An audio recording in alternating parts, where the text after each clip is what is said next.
శుభకార్యాలకు పూజార్ల కోసం వెతుకుతున్నారా? పూజారీస్.com లో అతి తక్కువ ధరలకే పూజార్లను ముందే బుక్ చేసుకోండి. వెంటనే కాల్ చేయండి.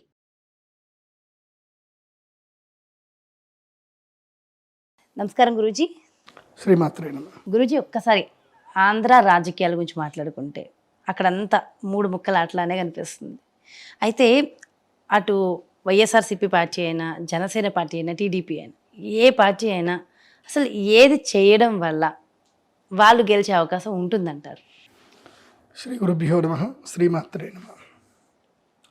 ఇప్పుడు నేను ఈ మధ్య కాలంలో వేరే ఛానల్ వాళ్ళకి ఇంటర్వ్యూ ఇచ్చేటప్పుడు నేను పవన్ కళ్యాణ్ గురించి ఒక విషయం చెప్పి వైఎస్ఆర్సీపీ శ్రేణులు మీరు పవన్ కళ్యాణ్ని తిట్టడం ఆపేయండి, ఆయన టార్గెట్ చేయకండి.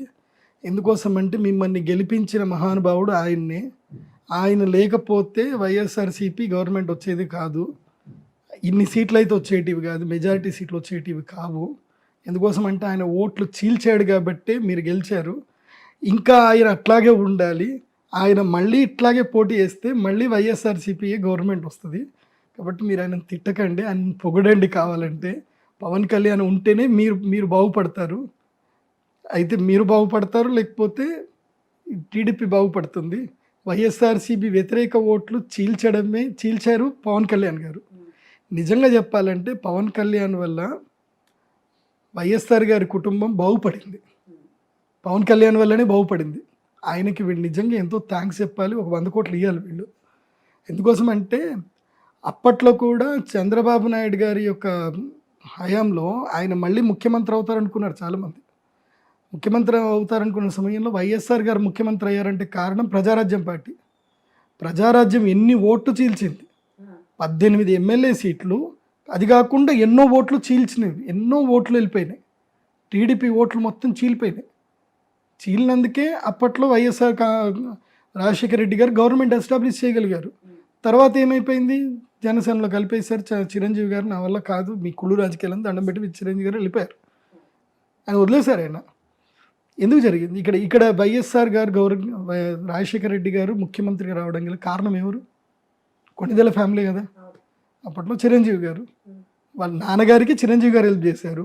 అప్పుడు పవన్ కళ్యాణ్ గారు కూడా హెల్ప్ చేశారు, ఆయనే కదా మాట్లాడేది చేశారు. మళ్ళీ నెక్స్ట్ వైఎస్ఆర్సీపీ గవర్నమెంట్ రావడానికి హెల్ప్ చేసింది ఎవరు? ఓట్లు చీల్చి పవన్ కళ్యాణ్ గారే. పవన్ కళ్యాణ్ గారు ఓటు చీల్చకపోతే ఏదో ఒక తర్జన అవుతుండే. ఎందుకోసమంటే 2 ముక్కలాట ఉంటుండే. ఇది 3 ముక్కలాట అయిపోయేసరికి ఓట్లు మొత్తం చీలిపోయి దాదాపుగా 17% ఓట్లు పవన్ కళ్యాణ్ గారికి పడ్డాయి. అన్ని ఓట్లు పవన్ కళ్యాణ్ గారు పడ్డప్పుడు ఆ ఓట్లని వేస్ట్ అయినట్టే కదా. ఓట్లు వేస్ట్ అయిపోతే ఎట్లాగా? ఓటు ఎప్పుడు వేస్ట్ కాకూడదు. అయితే నోటా కన్నా పోవాలి, లేకపోతే పల్లెటూడికి పడాలి. పడలే కదా. ఇప్పుడు కర్ణాటకలో బీజేపీ ఓడిపోవడానికి కూడా కారణం అదే, ఓట్లు చీల్చాయి. జేడీఎస్ ఓట్లు చీల్చింది. మన బళ్ళారి నుంచి ఈయన పేరుంది గాలి జనార్దన్ రెడ్డి గారు ఓట్లు చీల్చారు. ఇంకా చాలామంది వీళ్ళు ఓట్లు చీల్చారు. ఎవరు? స్వతంత్ర అభ్యర్థులు ఎంతోమంది ఓట్లు చీల్చారు. ఈ ఓట్లు చీల్చడం వల్ల గెలిచే వాళ్ళే ఎక్కువగా ఉంటారు. నెగిటివ్ ఓట్స్ పడతాయి చాలామందికి. కర్ణాటకలో అదే జరిగింది. బీజేపీ ఎంతో మైల్యూట్గా ఓడిపోయింది. 58 స్థానాల్లో జస్ట్ 6,000 8,000 ఓట్ల తేడాతో ఓడిపోయింది. ఎందుకు ఓడిపోయింది అని అంటే బికాజ్ ఇదే రాజకీయ తంత్రం. అంటే ఉదాహరణకి పలానా కాలనీ నుంచి మనకు ఓట్లు పడవంటే ఏం చేస్తారంటే ఆ కాలనీలో ఉండే ఒక వ్యక్తిని వీళ్ళే ఎంచుకొని అరే ఈ కాలనీలో ఓట్లన్నీ కూడా నీదికి పడేటట్టు చేసుకొని వీళ్ళకి డబ్బులు ఇస్తారు. వాడు స్వతంత్ర అభ్యర్థి అయ్యి వాళ్ళ చుట్టాలని చెప్పి బుట్టాలని చెప్పి దాదాపు ఒక 10,000 ఓట్లు వీళ్ళు లాగేస్తాడు. అలా 10,000 ఓట్లు వీళ్ళు లాగేస్తారు. ఇదే రాజకీయ తంత్రం అంటే. ఓకే, మరి ఇప్పుడు ఆంధ్రాలో పవన్ కళ్యాణ్ గారు ఒకవేళ సీఎం అవ్వాలి, గెలవాలి అంటే మరి ఏం చేయాలి? వన్ థింగ్, ఫస్ట్ వైఎస్ఆర్సీపీ గురించి చెప్తా. వైఎస్ఆర్సీపీ నిజంగా పేదల ప్రభుత్వం అయిపోయిందండి. ఎందుకోసం అంటే పేద ప్రభుత్వం ఎందుకైంది అని చెప్తానండి. ఒకప్పుడు విజయవాడకి నేను 2009లో పోయినప్పుడే విజయవాడలో ఏదైనా స్థలం కొందామంటే హైదరాబాద్లో స్థలం కన్నా విజయవాడలో స్థలం ధర ఎక్కువ. అసలు విజయవాడలో స్థలం కొనాలి అని అంటే దడదడలాడిపోయేది. విశాఖపట్నంలో స్థలం కొనాలంటే దడదడలాడిపోయేది. ఇప్పుడు నేను విశాఖపట్నంలో వెళ్ళి స్థలం కొనొచ్చు, విజయవాడలో స్థలం కొనొచ్చు, గుంటూరులో కొనొచ్చు, నెల్లూరులో కొనొచ్చు. ఎక్కడికి వెళ్ళినా స్థలాల ధరలు చాలా తగ్గిపోయాయి. పేదలు భూమిని కొనుక్కునే స్థాయికి వచ్చారు. ఇప్పుడు పేదలు భూములు కొనుక్కోగలుగుతున్నారు. కాబట్టి పేదల ప్రభుత్వం అది వైఎస్ఆర్సీపీ గవర్నమెంట్. నిజంగా చెప్పాలంటే పేదల ప్రభుత్వం అది. కాబట్టి మాస్ ఓట్లు గ్యారంటీగా వైఎస్ఆర్సీపీ పడతాయి. కాకపోతే ఏంటంటే క్లాస్ ఓట్లు కొంచెం కొట్టడానికి ఏంటంటే ఇంకొన్ని పనులు చేస్తే వైఎస్ఆర్సీపీకి నెక్స్ట్ గవర్నమెంట్ ఖాయం. ఆ పని చేస్తే మాస్ అయితే కొట్టేశారు ఆయన. బికాజ్ వాలంటరీ, ప్రతి ఒక్క వాలంటరీ చేతిలో 100 ఓట్లు ఉన్నాయి. ఆ వాలంటరీ 100 ఓట్లు వేయించగలుగుతారు. జగన్మోహన్ రెడ్డి గారు మహా అపర చాణక్యుడు. ఆయనతో ఉండేటువంటి వాడు కూడా చాలా అద్భుతమైన తెలివితేటలతో పనిచేస్తున్నారు. కాకపోతే ఏవో కొన్ని లూపోల్స్ ఉన్నాయి, అవి నేను చెప్పను, మీకే తెలుస్తాయి. అవి మీరు క్లియర్ చేస్తే సరిపోతుంది. ఆ రోడ్లో గీడ్లో ఏమో ఉన్నాయి కదా, కొన్ని ప్రాజెక్ట్ చేయలేదని చాలామంది ఏదో అంటున్నారు. కానీ పేదల ప్రభుత్వం అయితే ఒప్పుకుంటా. ఎందుకోసం అంటే మొన్న విజయవాడ వెళ్తే నాకు 3,500కి స్క్వేర్ ఫీట్ చెప్తున్నారు ఫ్లాటు. కొనుక్కోండి గురుగారు 3,500 స్క్వేర్ ఫీట్ అని. 2012లో అప్పుడు అడిగితే 6,000 రూపాయలు స్క్వేర్ ఫీట్ అన్నారు ఫ్లాట్లు. అక్కడ 6,000 రూపాయలు స్క్వేర్ ఫీట్ ఉంటుండే విజయవాడలో. 5,000 6,000. ఇది హైదరాబాద్లో 3,000 ఉన్నప్పుడు అక్కడ 5,000 6,000 ఉంటుండే స్క్వేర్ ఫీట్కి అపార్ట్మెంట్లు. ఇప్పుడు 3,500 స్క్వేర్ ఫీటు 4,000 స్క్వేర్ ఫీట్కి అమ్ముతున్నారు. అంటే జగన్ ప్రభుత్వం మేలు చేసినట్టే కదా. పేదవాడికైతే ఆస్తులు కొనుక్కోవడానికి, మిడిల్ క్లాస్ వాళ్ళకైతే మేలు చేసినట్టే, నాకైతే అది అనిపిస్తుంది. సో నేను పాజిటివ్గా చెప్తాను, నాకు నెగిటివ్స్ అనవసరం. నెక్స్ట్, కాబట్టి జగన్మోహన్ రెడ్డి గారు ప్రభుత్వం రావాలంటే ఈ పని చేస్తే అయితే అవుతుంది. నెక్స్ట్, పవన్ కళ్యాణ్ గారు కనుక ఒకవేళ కనుక ముఖ్యమంత్రి అవ్వాలన్న కోరిక ఆయనకు ఉంటే, ఆయన పూర్తిగా బీజేపీకి ఇదైపోయి, నేను లాస్ట్ టైం కూడా ఇదే చెప్పాను, ఇప్పుడు కూడా అదే చెప్తున్నాను. ఆయనకి వ్యక్తిగత రాజయోగం లేదు. పవన్ కళ్యాణ్ గారికి చాలా మహాద్భుతమైన వ్యక్తి, మంచి ఆలోచనలు ఉన్నాయి, అన్నీ ఉన్నాయి. కానీ రాజకీయానికి అవి సరిపోవు. రాజకీయానికి ఇంకో బలం కావాలి. ఆ బలమే అర్థబలము, అంగబలము, ఇంకా ఉంటాయి, చాలా ఉంటాయి. అవన్నీ మన మీడియాతో చెప్పలేము. అవన్నీ రావాలి అని అంటే పవన్ కళ్యాణ్ గారికి ఆ శక్తి సరిపోదు. ఎస్, చరిష్మా ఉంది. పవన్ కళ్యాణ్ అంటే క్రేజ్, ప్రేమ, అతను అద్భుతమైన వ్యక్తి. కానీ రాజకీయంలో నువ్వు వ్యక్తిత్వంగా అద్భుతమైన వ్యక్తి ఉంటే సరిపోదు. మంత్రాంగం తెలిసి ఉండాలి. తర్వాత ఎవరిని ఎక్కడ ఏది చేయాలో అదంతా కూడా తెలిసి ఉండాలి. అది తెలిసిన వ్యక్తులు నీ దగ్గర లేరు. ఇప్పటికీ తెలుస్తూనే ఉంది. అండ్ మాటల్లో స్పష్టత ఉండాలి. నువ్వు ఇచ్చే హామీలు ఏవైతే ఉన్నాయో స్పష్టత ఉండాలి. ఇప్పుడు ఉదాహరణకి కాంగ్రెస్ ప్రభుత్వము అక్కడ కేవలం ఈ 5 మాటలు, కరెంటు బిల్లు లేదు, ఇదే ఎక్కిచ్చారు వాళ్ళకి. 200 యూనిట్లు 50 యూనిట్లు అనుకుంటా, ఇన్ని యూనిట్ల లోపు ఉన్న వాళ్ళకి కరెంటు బిల్లు లేదు, ఫ్రీ, ఆడవాళ్ళకి బస్సు ఫ్రీ అన్నీ ఫ్రీ. ఇవి 5 పదే చెప్తున్నారు. జనాలకి ఏంటంటే కొంచెము జ్ఞాపక శక్తి తక్కువ ప్రజలకి. వాళ్ళకి చెప్పాలి. వైఎస్ఆర్సీపీ రావడానికి కారణం ఏంటంటే నవరత్నాలు అని చెప్తా ఉన్నారు. అయిపోయి రత్నాలు తొడిగిచ్చేశారు అందరికీ. కాబట్టి నీ క్లారిటీ ఏంది, నీ మాటలో ఒక స్పష్టత కావాలి. నేను అప్పుడు చెప్పాను, విద్యా వైద్యం ఉచితం, దీన్ని కరెక్ట్గా అనౌన్స్ చేయండి అని. ఇదొక్క స్లోగన్ పెట్టుకుని వెళ్తే పవన్ కళ్యాణ్, విద్యా వైద్యం ఉచితం, మొత్తం ఆంధ్రప్రదేశ్ మొత్తం విద్యా వైద్యం ఉచితం, మీరే హాస్పిటల్కి డబ్బులు కట్టాల్సిన అవసరం లేదు, విద్యా వైద్యం ఉచితం, మొత్తం మేమే కడతాం. ఇది ఒక్క దాని మీద వెళ్ళమని చెప్పండి, ఎందుకు రారు నేను చెప్తాను. కానీ ఆ జనసేన స్టార్ట్ చేసిన టైంకి, జనసేన పేరుకి, ఆ అక్షరానికి అయితే కనుక బలం లేదు. ఆ వారాహికి కూడా బలం ఉంది లేదు అని కూడా వస్తుంది. లేదు, నేను చెప్పేది ఏంటంటే పవన్ కళ్యాణ్ గారు పూర్తిగా బీజేపీకి సరెండర్ అయిపోయి ఆంధ్రప్రదేశ్ రాష్ట్ర బీజేపీ అధ్యక్షుడు అయ్యారే అనుకోండి. పూర్తిగా బీజేపీ ఇతనికి సెంట్రల్లో ఎప్పుడు బీజేపీ ఉంటుంది కాబట్టి ఇతనికి బీజేపీ బలం ఉంటుంది. అప్పుడు ఈ బలం చూసుకొని జనాలు ఓట్లు వేస్తారు. బీజేపీ సెంటిమెంట్ ఉండే ప్రజలు ఉంటారు. వీళ్ళు ఆల్మోస్ట్ 4 కోట్ల మంది ఆంధ్ర ప్రజల్లో 5 కోట్ల మంది ఆంధ్రప్రదేశ్ ప్రజలు, 5 కోట్ల 7 కోట్ల అనుకుంటా, ఎంతమంది ఆంధ్రప్రదేశ్ ప్రజల్లో మొత్తం కూడా ఎక్కడ పోయినా సరే బీజేపీ ఓటు 20% కన్ఫర్మ్ ఉంటుంది. ఎందుకోసం అంటే బీజేపీ కళ్ళు మూసుకొని ఓట్లు వేసేటోళ్ళు ఉంటారు బీజేపీకి. ఆ 20% పట్టుకుందాం. పవన్ కళ్యాణ్ మీద ప్రేమతోటి ఒక 15% అనుకుందాం, 35% ఓట్లు చాలు. నీ యొక్క పథకాలు నమ్మి వచ్చేటువంటి ఒక మాస్ ఓట్లు ఒక 10%. కథం విన్ను నీ చేతిలోనే. కాకపోతే ఈ జనసేన అని పెట్టుకొని వెళ్తే మాత్రం పబ్లిక్ ఓటు వేయరు. నీవేంటిది ఏం కథ అని వెళ్తారు. సో ఎట్లాగైతే కనుక తమిళనాడులో విజయకాంత్ అని చెప్పి ఒక హీరో, ఆయన పార్టీ పెట్టాడు. ఇప్పటికీ ఆయన ఒక మంత్రిగా కాలేకపోయాడు. తన కెరియర్ అంతా స్పాయిల్ చేసుకున్నాడు. సినిమా కెరియర్ పోయింది. ఇప్పటికీ ఆయన రాజకీయంలో ఉన్నారు కానీ తూతు మంత్రం అంతే. సో ఆయన ఒక అద్భుతమైన నాయకుడిగా కాలేకపోయాడు. ఎందుకు కాలేకపోయాడు అని అంటే ఆయనకి పెట్టాల్సిన చోట్ల పెట్టలేదు. ఇప్పుడు ఆ రోజులు పోయాయి. కాబట్టి ఒకవేళ కనుక పవన్ కళ్యాణ్ రానంటే ఇప్పటికి కూడా పవన్ కళ్యాణ్ ఛాన్స్ ఉంది. పూర్తిగా బీజేపీ తోటి వెళ్ళిపోతే బీజేపీకి ఇప్పుడు ఎక్కడైనా గుర్తుపెట్టుకోండి, ఒక రాజుకి ఇప్పుడు బీజేపీ కేంద్రంలో ఉంది, ఎక్కడైతే కనుక నేరుగా పోటీ చేయనప్పుడు ఏం చేస్తారంటే వాళ్ళ సామంతుల్ని పెట్టుకుంటారు. ఓకే, ఆ సామంతులను పెట్టుకొని పోటీ చేస్తారు. ఇప్పుడు ఐదర్ చంద్రబాబు నాయుడుకైనా బీజేపీ సపోర్ట్ చేయాలి, లేదంటే జగన్మోహన్ రెడ్డి గారికైనా సపోర్ట్ చేయాలి, వైఎస్ఆర్సీపీకైనా టీడీపీకైనా సెంట్రల్లో ఏ పార్టీ ఉన్నా బీజేపీ సపోర్ట్ చేసుకోవాలి. ఎందుకోసమంటే ఏదో ఒక ముఖం కావాలి, కాంగ్రెస్కైనా ఒక ముఖం కావాలి, బీజేపీకైనా ఒక ముఖం కావాలి. సో ఒక ముఖం కావాలి అన్నప్పుడు ఈ ఇద్దరు ముఖం కాదు అని జనానికి అనిపించినప్పుడు నువ్వు ముఖం అవ్వడానికి నువ్వు డైరెక్ట్ ఎంటర్ అయితే అయిపోతుంది కదా. కనీసం అప్పుడు నీకు 12 సీట్లైనా పక్కా వస్తాయి. ఇప్పుడు 12 సీట్లు వస్తాయి, నెక్స్ట్ పెరుగుతాయి, నీకు కన్ఫామ్గా రాజ్యసభ అయితే వస్తుంది కదా. రాజ్యసభ త్రూ నేను కేంద్ర మంత్రి చేయొచ్చు కదా. నెక్స్ట్ టైం అయితే ఎట్లన్నా బీజేపీ వస్తుంది. బీజేపీ వచ్చినప్పుడు నువ్వు బీజేపీ పూర్తిగా నువ్వు ఉన్నప్పుడు బీజేపీలో ఉన్న వాళ్ళు కూడా ఏమన్నారు, ఎందుకోసం అంటే ఆయనకి ఎందుకు రాజ్యసభ ఇస్తున్నాడు, ఇతను పార్టీ అధ్యక్షుడు, ఆంధ్రప్రదేశ్కి మొత్తం పార్టీ అధ్యక్షుడు అయ్యాడు కాబట్టి ఇతనికి నేను రాజ్యసభ సభ్యత్వం ఇస్తాను. రాజ్యసభ సభ్యత్వం డైరెక్ట్గా ఇచ్చి కేంద్ర మంత్రి పదవి ఇస్తే ఒక ముఖ్యమంత్రికి ఎంత శక్తి ఉంటుందో కేంద్ర మంత్రికి కూడా అంతే శక్తి ఉంటుంది. అప్పుడు పవన్ కళ్యాణ్ కేంద్ర మంత్రి అయితే ఎట్లుంటుంది? ఇది మంత్రాంగం, ఇది చేయొచ్చు. పవన్ కళ్యాణ్కి కేంద్ర మంత్రి అయ్యే యోగం ఉంది, కానీ ఇది మంత్రాంగం చేయాలి.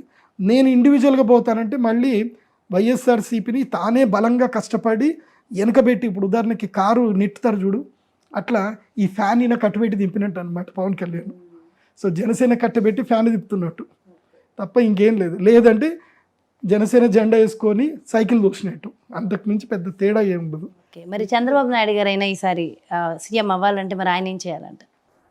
ఒకటి, చంద్రబాబు నాయుడు గారి జాతకంలో ఇది చిట్ట చివరి ఎలక్షన్స్. ఆయన ఇప్పుడు సీఎం అయితేనే సీఎం, ఇంకా కాకపోతే మళ్ళీ సీఎం కాలేరు. ఓకే, నెక్స్ట్ సీన్లోకి ఇంకో వ్యక్తి దిగుతారు, ఆయన ఎవరో తర్వాత చెప్తాను, ఎలక్షన్ తర్వాత చెప్తాను. ఓకే, అంటే టీడీపీ నుంచి ఒక మహాద్భుతమైన వ్యక్తి వస్తాడు. టీడీపీ మొత్తం ఇట్లా పడిపోతున్నప్పుడు ఆయన వచ్చి లేపుతాడు అనమాట.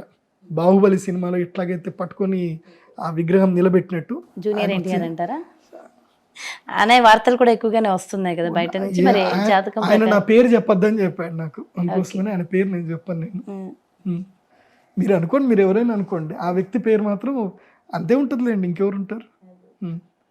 సో ఇప్పుడు తెలుగుదేశం పార్టీ గెలవాలి అని అంటే చేయాల్సింది పవన్ కళ్యాణ్ గారిని క్వైట్ చేసుకోవాలి, 4 మంత్రి పదవులు ఇవ్వాలి. 4 మంత్రి ఇప్పుడు ఎట్లాగైతే కనుక ఆంధ్రప్రదేశ్ ఇది కర్ణాటకలో ఏం జరిగింది, ఆయన పేరేంది, డికే శివకుమార్ గారికి మంత్రి పదవులు డిప్యూటీ సీఎం ఇస్తా అంటేనే ఆయన వీళ్ళు కలిసారు, సిద్ధరామయ్య డిప్యూటీ. లేకపోతే వాళ్ళిద్దరు విడిపోయి ఉంటే మళ్ళీ బీజేపీ వచ్చింది. వాళ్ళిద్దరూ ఒక ఒప్పందం చేసుకున్నారు కాబట్టి వచ్చింది, అది కూడా వర్గ రాజకీయమే. వీళ్ళిద్దరు కూడా ఒక ఒప్పందంకి రావాలి. 4 మినిస్ట్రీ సీట్స్ పవన్ కళ్యాణ్ గారికి డిప్యూటీ సీఎం. మరి అయితే పవన్ కళ్యాణ్ గారు అటు బీజేపీతో కలవాలా, ఇటు టీడీపీతో కలవాలంటారా? ఇద్దరితోని కలవాలంటారా? రాజకీయం అంటేనే అవకాశవాది. రాజకీయం అర్థం ఏంటి తెలుసా? నీకు ఎక్కడ పదవి వస్తే ఆ పని చేయాలి. రాజకీయం యొక్క అర్థం అది. పదవి లేని రాజకీయ నాయకుడు ఇంకా ఉంటుందండి, అన్ని సమాధానం చెప్పకూడదు అట్లా. సో అది సమానం అవుతుంది అనమాట. కాబట్టి పదవి ఉంటేనే విలువ, పదవి లేకపోతే విలువ లేదు, అంతే. సో పదవి రావడానికి నువ్వు ఏదైనా చతురత చేయొచ్చు. కాబట్టి 4 కానీ లేదంటే 2 మినిస్ట్రీస్ ఒక డిప్యూటీ సీఎం, 2 మినిస్ట్రీస్ ఒక డిప్యూటీ సీఎం అడుక్కొని అయితే పవన్ కళ్యాణ్ గారు దీంతో జాయిన్ అయిపోయి ఒక 14-15 ఎమ్మెల్యే సీట్లు తీసుకున్నా సరిపోతుంది. కానీ దానివల్ల పెద్దగా అయితే పవన్ కళ్యాణ్ గారికి పెద్దగా యోగమేం లేదు, దానివల్ల అబాస్పాలు అవుతారు తప్ప పెద్దగా ఏం లేదు. సో ఈయనైతే పవన్ కళ్యాణ్ గారిని అయితే చేసుకోవాలి. కానీ చంద్రబాబు నాయుడు గారి జాతక ప్రకారం మాత్రం, అంటే నేను వైఎస్ఆర్సీపీ వారికి ఎవరెవరు ఏమేమి యాగాలు చేస్తున్నారో అది మొత్తం నాకు తెలుసు. కాబట్టి అలాంటి యాగాల నుంచి శక్తి ఎదుర్కోవాలి అని అంటే చంద్రబాబు నాయుడు గారికి ఉన్న అంగబలము, అర్థబలము, బుద్ధిబలం సరిపోదు, దైవబలం కంపల్సరీ కావాలి. ఆ దైవబలం రావాలి అని అంటే ఒక మహాద్భుతమైన యాగం ఉంటుంది. ఆ యాగము చేస్తేనే ఆయన గెలవగలుగుతారు. ఏది ఈ పవన్ కళ్యాణ్ ఓటు చీల్చడం కానీ వైఎస్ఆర్సీపీ ఏవైనా కానీ అన్నిటినీ ఎదుర్కొని గెలవాలి అని అంటే దైవ బలం కావాలి. అయితే జగన్మోహన్ రెడ్డి గారు ఆంధ్రాలో చర్చిలు కూడా బాగా డెవలప్ చేశారు అనేసి కూడా ఒక బాగా వస్తుంది నిజంగా కూడా అనేసి అంటున్నారు. మరి అలాంటి ఆయన మరి హిందూ ధర్మం ఈ మంత్రాలు, పూజలు, హోమాలు నిజంగా చేస్తున్నారని అనుకోవాలంటారా? కర్ణాటక నుంచి వేరే రాష్ట్రాల నుంచి ఎలక్షన్ జరిగినప్పుడు నా దగ్గరికి చాలామంది వచ్చారు. ఎందుకోసమంటే నాకు అంత పరిచయం లేదు కాబట్టి. వచ్చి గురూజీ మేము గెలవడానికి మాకు పూజలు చేయించండి అని అడిగారు. అడిగితే మీ లక్ష్యం ఏంటిది, హిందూ ధర్మం పట్ల మీ లక్ష్యం ఏంటిదని నేను అడిగాను. అడిగితే ఓ చల్తాయా గురూజీ ఓ పోతా ఏ పోతాయి అని అన్నారు. చల్ మేము సోచ్కే బతాతాము అన్న. అంటే నేను ఆలోచించి చెప్తా అన్న. నేను వాళ్ళ ఫోన్ తర్వాత లిఫ్ట్ చేయలేదు.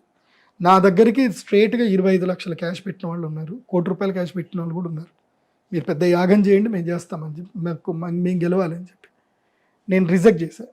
ఎందుకోసం అంటే ధర్మం పట్ల మీ యొక్క ఆలోచన ఏంటి, మీరు సనాతన ధర్మాన్ని కానీ మనుషులకు మీరు ఏం చేయాలనుకుంటున్నారు. ఎందుకోసం అంటే మీరు చెడ్డ పని చేసేదానికి నేను శక్తి మీకు ఇచ్చాను అనుకోండి, మీరు చేసే చెడ్డ పనికి శక్తి ఇస్తే రేపు నాకు అది కీడు కొడుతుంది.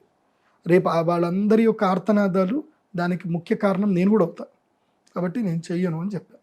అందుకోసం మోస్ట్లీ నేను పొలిటీషియన్స్కి ఎవరికి నేను అపాయింట్మెంట్ ఇవ్వను. నేను అపాయింట్మెంట్ ఇచ్చేటప్పుడు వాళ్ళకి కొన్ని రిస్ట్రిక్షన్స్ కొన్ని చెప్తాను, టర్మ్స్ అండ్ కండిషన్ చెప్తాను. అవి ఉంటేనే ఇస్తా, లేకపోతే ఇవ్వనని చెప్తాను.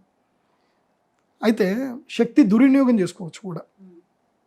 ఆయన చెడు చేస్తున్నాడని మాత్రం నేను అనను. కాకపోతే ఏంటంటే వాళ్ళ వ్యక్తిగత ఇష్టం. ఇప్పుడు దైవశక్తి ఏంటంటే అగ్ని, ఇట్స్ అ ఫైర్ అనమాట. అది ఎవరికైనా ఉపయోగించవచ్చు. ఓకే, సో దాన్ని నమ్మి ఆయన వెళ్తున్నారు కాబట్టి అలా కూడా అవ్వచ్చు అంతే. కాకపోతే ఇప్పుడు ఉదాహరణకు స్వరూపానంద సరస్వతి స్వామి వారు ఉన్నారు, ఆయన చేయించారు. కానీ ఇప్పుడు ఆయన డైరెక్ట్గా జగన్మోహన్ రెడ్డి గారిని అడగగలుగుతారా, అంత శక్తి ఉంది ఆయనకి అని అంటే లేదు. పొద్దున్నే ఒక మాట సాయంత్రం ఇంకో మాట అని భయపడిపోయారు ఆయన. ఏది సింహాచల దేవస్థానం గురించి పొద్దున్నే ఒక మాట అన్నారు, మళ్ళీ సాయంత్రానికి నేను అలా అనలేదు ఇలా అన్నాను అని చెప్పేసి అన్నారు. ధైర్యం లేదు ఆయనకి, ప్రభుత్వాన్ని అడిగే ధైర్యం లేదు. ఎందుకోసం అంటే ఒకానొక సందర్భంలో ఇందిరాగాంధీ యొక్క ప్రభుత్వం నిలబెట్టడానికి సాధు సంతువులు హెల్ప్ చేశారు. కానీ అదే సాధు సంతువుల్ని ఢిల్లీ రోడ్లలో నిలువుగా చీల్చి చంపేశారు. ఆవులని సాధు సంతువులతోటి ధర్నాకు వస్తే వాళ్ళని చంపేశారు, నిలువుగా కాల్చి కోసి చంపేశారు. వాళ్ళు జరిగింది, ఇందిరాగాంధీ గారి ప్రభుత్వంలో జరిగింది. సో సాధు సంతువులు ధర్మ మార్గంలో ఉండేవాళ్ళు, మంత్రశక్తి బలం ఉన్నటువంటి వాళ్ళు రాజకీయాలకి దూరంగా ఉండాలి. ఇది నా అభిప్రాయం. రాజకీయంలో దగ్గరగా ఉండేది ఉంటే ఒక నిర్ణీతమైనటువంటి క్లారిటీ, ఒక క్లారిఫికేషన్ తీసుకొని ధర్మానికి పట్ల క్లారిఫికేషన్ తీసుకొని రాజుకు సపోర్ట్ చేయాలి. డబ్బు కోసం అని చెప్పి ఎట్టి పరిస్థితుల్లో రాజకీయ నాయకులకు యాగాలు చేయకూడదు, డబ్బు కోసమే చేయకూడదు. ఇప్పుడు అట్లాంటి ఈ పార్టీకి నేను ఒక 4-5 ఇండ్లు కట్టేస్తున్నాను. నాకు ₹1,00,00,000 ఇస్తామని వచ్చారు. మీరు పెద్ద యాగం చేయండి, ఆల్రెడీ మీరు చేశారు కదా, మీరు ఎక్స్పర్ట్ కదా, శ్రీచక్రం వేయడంలో ఎక్స్పర్ట్ కదా, మా ప్రభుత్వం రావడానికి చేయండి అని అంటే నేను చేతులు మొత్తి నమస్కరించి నేను చేయలేనండి, నన్ను క్షమించండి, మీ ప్రభుత్వ విధి విధానాలు మీ పార్టీ విధి విధానాలు నాకు నచ్చవు కాబట్టి నేను చెయ్యను, మీరు కావాలంటే వేరెవరితో నేను చెప్పేసాను. నాకు డబ్బు అక్కర్లేదండి, నా డబ్బు నాకు అక్కర్లేదు. నాకు భగవంతుడు తినడానికి తిండి ఇల్లు ఇచ్చాడు, నా దేశాన్ని కాపాడుకునే శక్తి నాకు ఇచ్చాడు. నా దేశాన్ని నేను ఎట్లా కాపాడుకోవాలో నేను కాపాడుకుంటాను. దేశాన్ని ధర్మాన్ని కాపాడుకుంటేనే రేపు నా ముందు తరాలకు నేనేమో ఇవ్వగలుగుతాను. దేశాన్ని ధర్మాన్ని కాపాడుకోలేనప్పుడు నేను నా ముందు తరాలకు ఏమి ఇవ్వలేను. నేనేమి ఇవ్వలేకపోవచ్చు, నేనేం చేయలేకపోవచ్చు, కానీ దేశాన్ని ధర్మాన్ని నాశనం చేసే వాళ్ళకి మాత్రం నేను సపోర్ట్ చేయకూడదు. వాళ్ళకి నేను సపోర్ట్ అయితే చేయను, వాళ్ళని నేను ఆపలేకపోవచ్చేమో కానీ సపోర్ట్ అయితే చేయను.